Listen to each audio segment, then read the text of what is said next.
Install the desired env by typing conda space create space dash n space env underscore name space python. Then activate it by typing in conda space activate space env underscore name.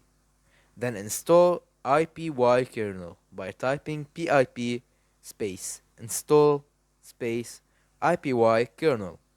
And then add env to Jupyter by typing in python space dash m space IPY kernel space install space dash dash user space dash dash name env underscore name space dash dash display dash name space env name. Then in Jupyter go to kernel and change kernel and select your env, and that's it.